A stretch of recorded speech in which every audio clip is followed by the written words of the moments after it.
आइए मैं थोड़ा माघ स्नान के बारे में मैं आपसे बात कर रहा हूँ। परान्नम वर्जेतः, इसमें नियम लेना है कि पूरा माघ मास यदि आप स्नान कर रहे हैं तो पराया अन्न बिल्कुल खाना नहीं है और कहीं किसी भी प्रकार से त्रयोदशी में भूल करके भी जाना नहीं है। नहीं तो समझ लेना कि कोई भी किसी भी प्रकार का अनुष्ठान हो, त्रयोदशी संस्कार में अन्न खाने से वो बिल्कुल अनुष्ठान है एकदम बिल्कुल खंडित हो जाता है। दुर्लभम गोमती स्नानम दुर्लभम कार्तिका व्रतम, धरती पर गोमती स्नान दुर्लभ है, धरती पर कार्तिक स्नान दुर्लभ है।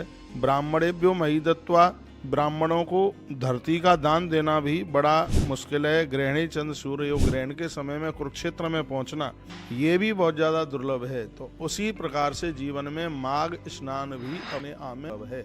ऐसा भगवान व्यास सूत जी के सामने ये बात रख करके बात कहते हैं।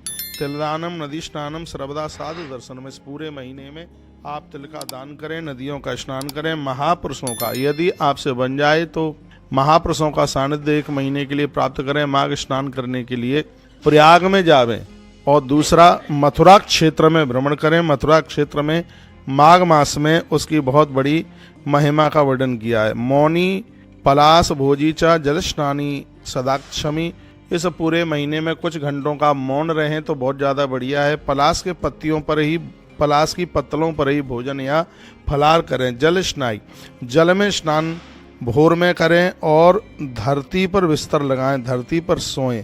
तो इतनी बड़ी महिमा। प्रयागो माघ मासे तु, माघ का महीना प्रयाग में, जैसे पुष्करे कार्तिके तथा, जैसे कार्तिक के महीने में पुष्कर की बहुत बड़ी महिमा है, माघ के महीने में प्रयाग और श्री मथुरा जी की बहुत बड़ी महिमा है।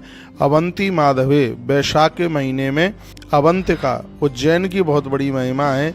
लिखा गया हन्यात पापम युगार्जितम, कई युगों के भी पाप इकट्ठे हुए होंगे तो भी पाप जल करके राख हो जाते हैं। एक बार मैं फिर निवेदन कर दूं, कार्तिक के महीने में पुष्कर जाना हो जाए, वैशाख के महीने में उज्जैन जाना हो जाए और माघ के महीने में श्री प्रयाग पहुंचना हो जाए तो इसके महात्म्य की वर्णिता की गई है।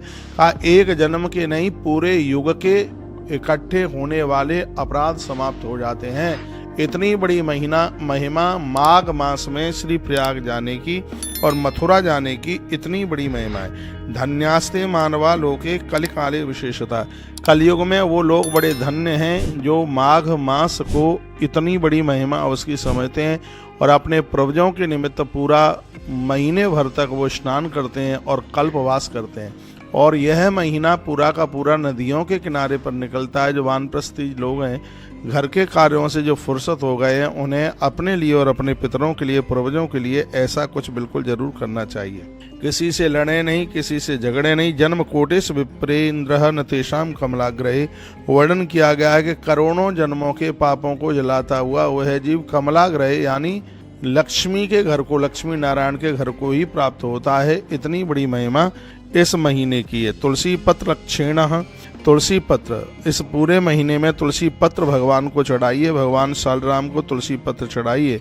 तुलसी गंध मिश्रम तो यद किंचित क्रियते श्रुतः, स्वयं भगवान शंकर अपने पुत्र कार्तिकेय को एक कथा सुना रहे हैं और वो कहते हैं कि तुलसी की गंध भी जहाँ जहाँ जिस व्यक्ति को स्पर्श कर लेती है वह व्यक्ति जघन्य अपराधों से समाप्त हो, अपने जघन्य अपराधों को वो समाप्त कर लेता है। इतनी बड़ी महिमाएं। कल्पकोटि सहस्राणि प्रीते भवति केशवः, करोड़ों करोड़ों वर्षों तक वह जीव स्त्री पुरुष भगवान श्री कृष्ण के, भगवान नारायण के बन जाते हैं। इतने बड़े इतने सुंदर से महात्म्य का वर्णन किया गया है। माघ स्नाने महात्म्यम शृणु भागवतोत्तम, भगवान शंकर कहते हैं कि माघ स्नान की महिमा है पुत्र कार्तिकेय। इस जिह्वा से जितनी वर्णित की जाए उतनी कम है। आप सब